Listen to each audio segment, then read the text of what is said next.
Hey y'all. Yeah. Uh yeah. As you can see, I'm wearing a mask. It's not because of COVID. I have been tested and I can't and the results came back negative. So there you go. Um this is because of my bronchitis. Still got that. It's not getting any better. Um, it actually was looking like it was going to get better, and then it kind of, well, it stopped getting better and it started getting kind of almost worse.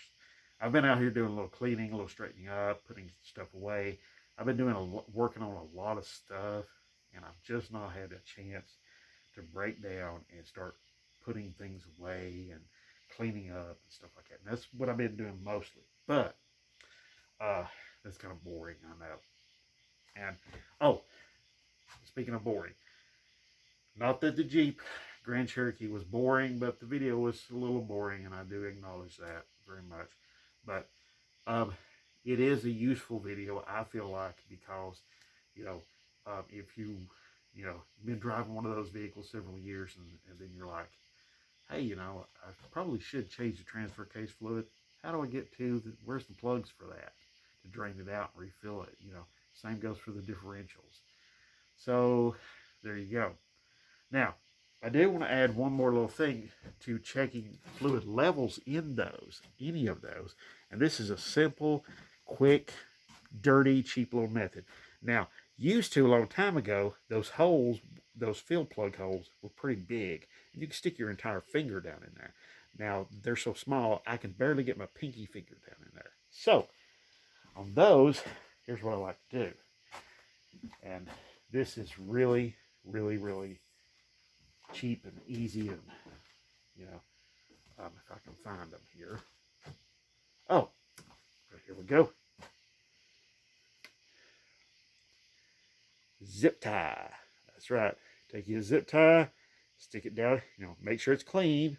Stick it down into the transfer case or the differential. Stick it down in there, and then so far, and pull it back up. And just notice where the fluid is at. Notice where your fluid level is at on your zip tie, and then you can measure that. Okay. Now, okay, let's get down to brass tacks here. Um, oh, I'm like I said, I'm wearing this because of my bronchitis. It's not getting any better. I'm probably going to have to go back to the doctor. Uh, as far as my bronchitis is, this happens every year or like every other year. It just gets the pollen and everything just gets bad. And springtime is usually not a bad problem for me. It's when summer arrives and you've got other stuff that's blooming and it just gets worse and worse and worse and worse. So this is actually earlier. I was out here cleaning and I was coughing a lot. This is actually helping. My face is sweating a lot under here, but that's just the way it is. So, okay, I got the 360 out of its blankets and towels and everything, and uh, I'm been doing a little more cleaning. I know I said I was done with the cleaning on the 360, but let me warn you, there is still, there's still that, when you're rebuilding an engine, there's still that little 3 or 4 or 5% of the little goop that can build up in tiny little areas, and I'll show you, like this area here. Okay, let me get my light set up here so you can see this area right here. Okay, and this area. Also in these areas here, you want to get these as clean as humanly possible. You want to get them so just surgically clean, dinner plate clean, whatever you want to call it. You want to get them very, very clean because, you know, you want to get these areas very, very clean. Furthermore, let me show you some dirt. I see that dirt up in there. Yeah, I kind of ignored that.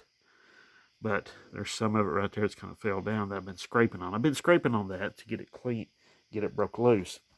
One little trick to get that broke loose is soaking it with penetrating oil. So there you go, just a nice little trick. But a couple little things about this is any engine, you don't want to put oil on these before you put your bearings in. Now you can put oil on these to keep them from rusting. That's perfectly okay. But you don't want to put oil on these main bearing saddles and then put your bearings in there, okay? No lubricant here, okay? On these areas. You want to have these areas clean, okay? Clean and dry. So right now would be a great time to put the bearings in. As a matter of fact, I'm going to go ahead and do that, but I'm going to pause this. I'm going to show you a little bit more here in just a minute, okay? Okay, y'all. This is what you're going to probably see when you get your bearings in. Get it turned right side up there. So now these are Sealed Power. I've used this brand several times before. Always does a great job. So anyway, I'll open it up here, let you get a look at them. I've already opened these up once, but that is something you want to do when you're doing this. You want to open these up. You want to examine them. You want to make sure everything is like it's supposed to be. All right, you see these little, you see how you got some bearings here, and you got one here and one here. All right, this is your, okay, sorry. You got one here and one back here. That's your number, one, two, three. That's your number 3 main bearing, okay? This one is the one that has the thrust washers attached to it, or thrust portions, I should maybe say. Okay, now you're going to notice, take out one bearing, there's another bearing underneath. All right, so I'm going to lay this down here. All right, so see, there's another bearing underneath. So that's what you want to see. You don't want to see these all just jumbled into the box and rattling around, you know, whenever you get them. You want to see them in excellent shape. Now, however, there is one other little thing, one little tidbit you need to be aware of. These are old, and they do get some dust on them, even when they're packaged, even when they're like got the cellophane wrap on them and all of that. So these never had the cellophane wrap on them, but that's okay. So we'll do a little cleaning here real quick. Nothing I can't handle. A couple of really clean towels, the blue shop towels, and more brake press clear. Okay, and then we'll get busy. All right, so all we want to do, a brake press cleaner on the towel. Okay, and then we want to take the bearing, and we just want to clean off all of the oils and everything that was put on here, you know, by the factory, by the assembler, by the, you know, during the machining process and everything like that. So we just want to clean everything off. We want to, because there's a lot of little dust and packaging dust and stuff like that that gets on these. And see, look there. See that? See all of that?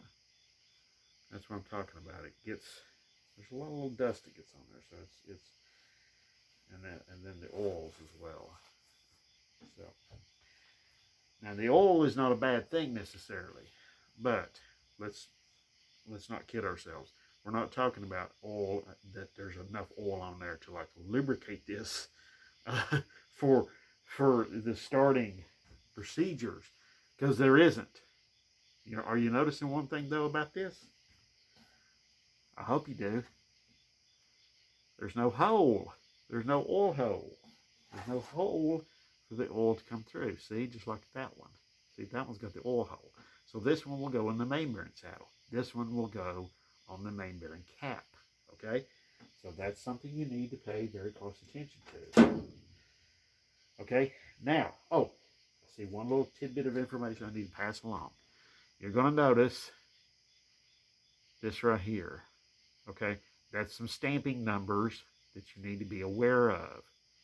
Okay, and they say, I'll just go ahead and read them to you. This is a standard bearing. Okay, now if your crank's been turned so many thousandths, let's say 10 thousandths or something like that, it'll say 10, it'll say point, it'll say 010, you know, or 020 or 030, you know, maybe 015, you know, hopefully your crank's not been turned 30 thousandths, but hey, who knows? But anyway, that's just a little bit of important information. I don't know if you can see that on the camera or not. I've got a new phone. I think it's pretty good, but I'll let you all be the judge, okay? So, we're going to do this cleaning again, real quick.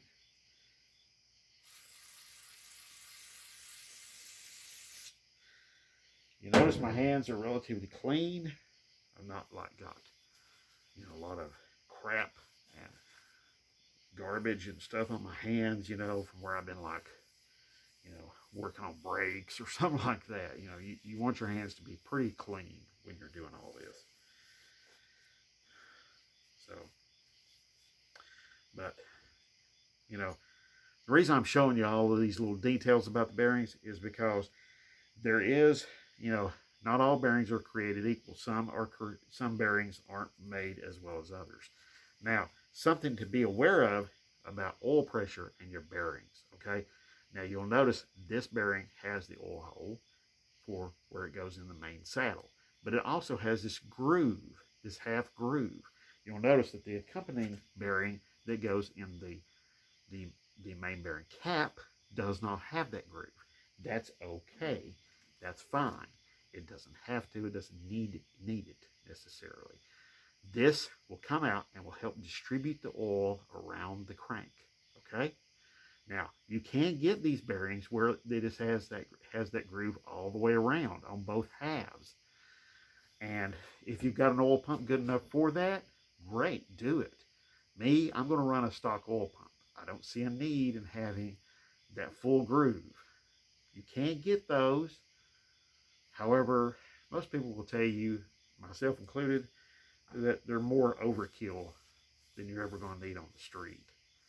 And honestly, you'll probably, if you run like a stock oil pump or next to a stock oil pump, your oil pressure may suffer some. So there you go. Now, I do apologize about the mask, but like I said earlier, I'm having some trouble breathing. The hot air, you know, my breath getting trapped in here. I know that sounds a little gross. The hot air getting trapped in here, it helps with my breathing a little bit. Okay? Not a lot, but a little. And I'll take every little bit I can get. Those of you who have had bronchitis, you know what I'm dealing with. So, okay. Now, I'm going to finish cleaning this out. And that little bit of dirt I showed you, I'm going to finish cleaning that out. And then I'm going to put these bearings in. But I'm going to stop the camera. I'm going to do that. I'm going to start it up again. I'm going to let you see everything. Okay? Be right back. Okay, y'all. I'm back. I'm going to clean the main bearing saddles here one last time. Then I'm going to put the bearings in. Now, okay. I've got the... Let's go ahead and get the camera over here so you can see even better. Okay.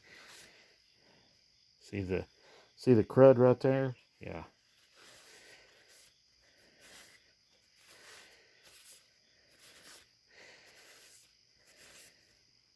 Yeah, so now something to be aware of is that sometimes the little particles from these towels can get caught on like certain little sharp edges and grooves and everything. So be really careful about that. Pay very close attention to those. All right. I think that looks pretty good to me. Okay. I'm going to go ahead and put these bearings in. All right. So I'm going to have to set you all up. You may be seeing my backside, my back here just a minute, but I'll try to like stay off way so you can see pretty good, okay? All right, so, all right, we're going to start with we'll go ahead and start with number 3. Go ahead and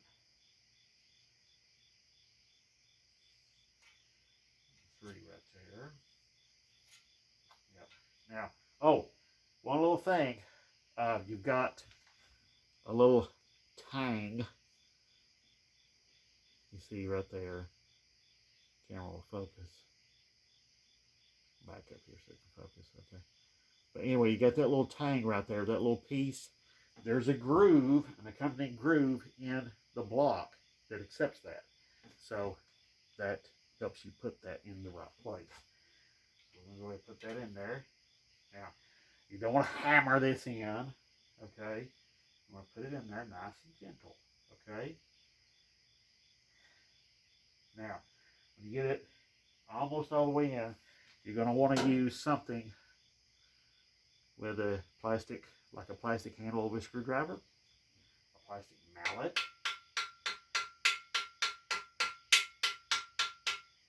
Now, see how it changes tone when I was putting it in there? Let's just see it up here up close. See? All right. Does it look nice? Looks very nice, doesn't it? Okay, we're lined with our oil holes in there. As you can see, we've got, all of them have got like 2, or most all of them have like 2 or 3 oil holes in there. So there's almost like this little chamber right there, and then the oil can go through, or come through those into the bearing. So there's a lot going on there in the oiling system. Okay, so carry on here. Oh, I'm going to clean some more bearings and put some more in. I'll show you some more. Okay, y'all, back. And as you can see, I've got almost all of them in. This one, I got to finish tapping it in there. Again, we want to make sure, you know, clean and dry down in here, okay? Now we just want to press it in there just by hand. We don't want to get a bunch of big, okay, I'm going to have to set you down. That's kind of a two-handed deal, and it's hard to manipulate the camera and try to show you all what I'm doing and still do that.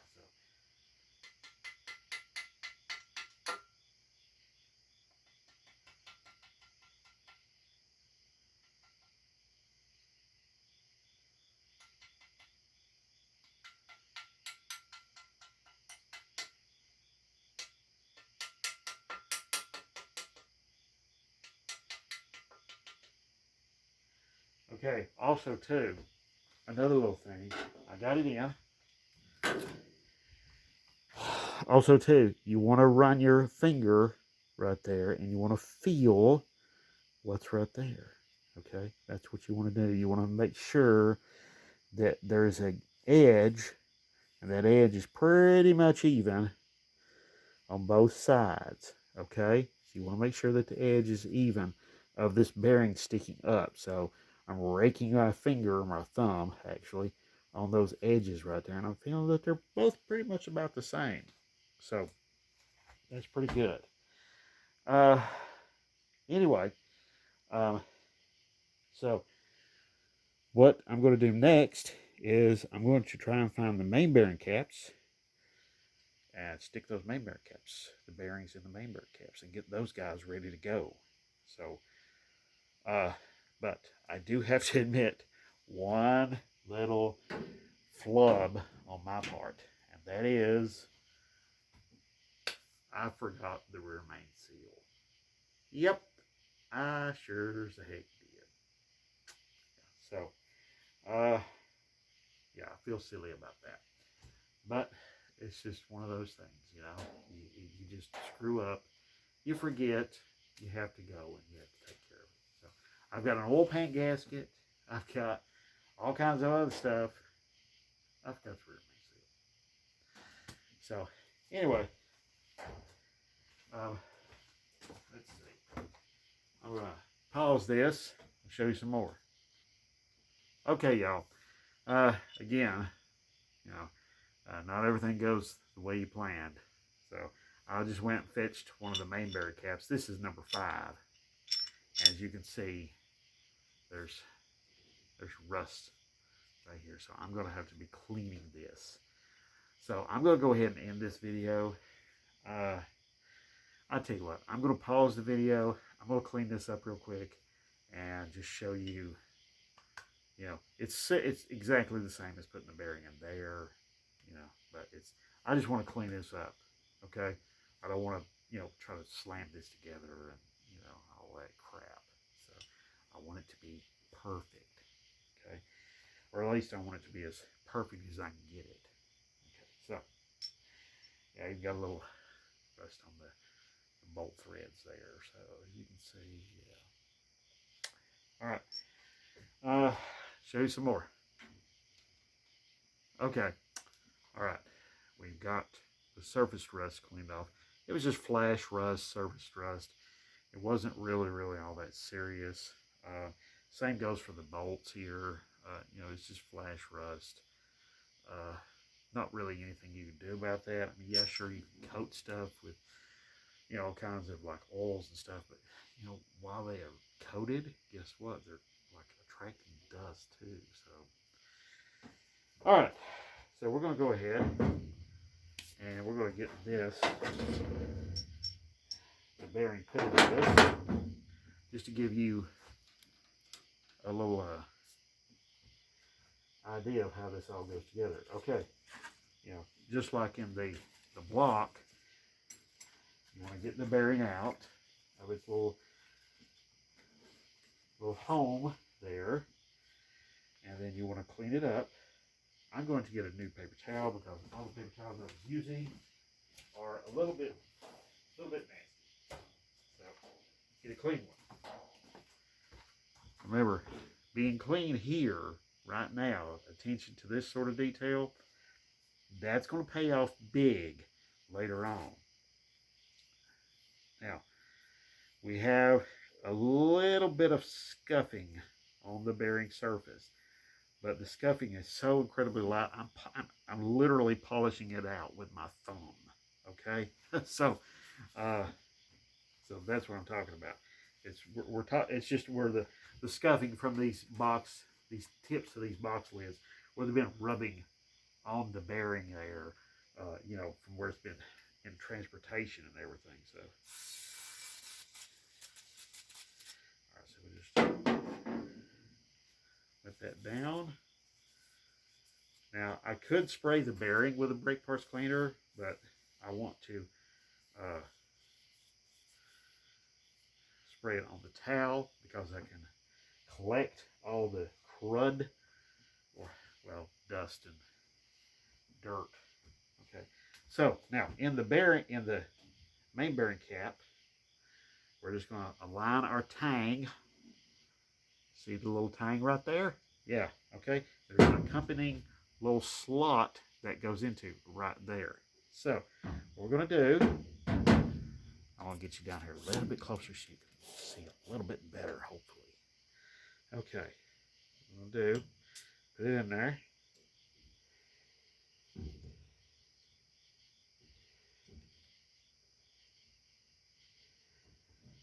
Give it a little, it's gonna need a little force, but that's okay. Now, this side is a little bit high, so what I want to do is I want to tap it down. This side's a little bit low, so I want to tap it down.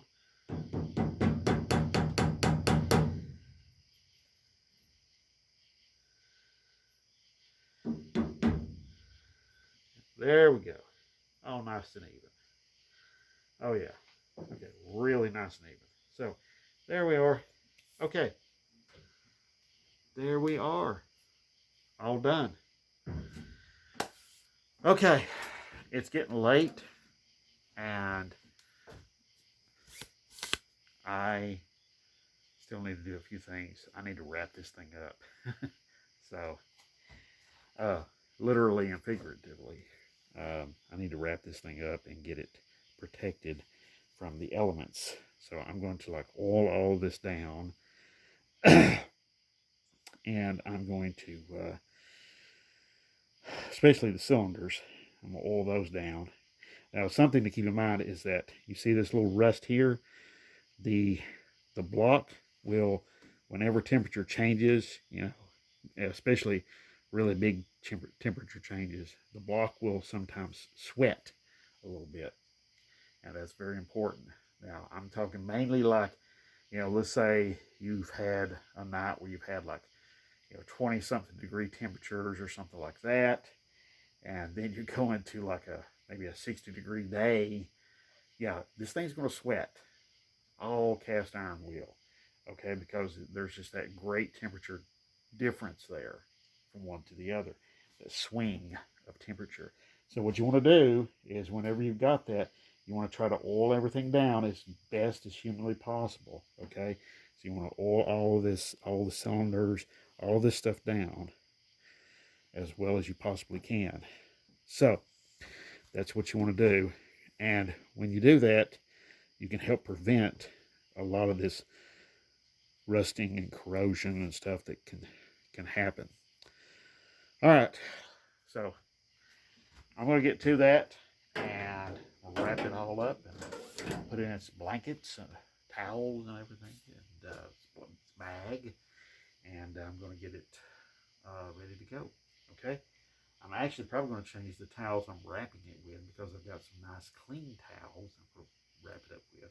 I know, it's crazy, but the thing of it is my garage is not a very well insulated garage, and there's like little gaps and cracks everywhere where dirt and everything can get in.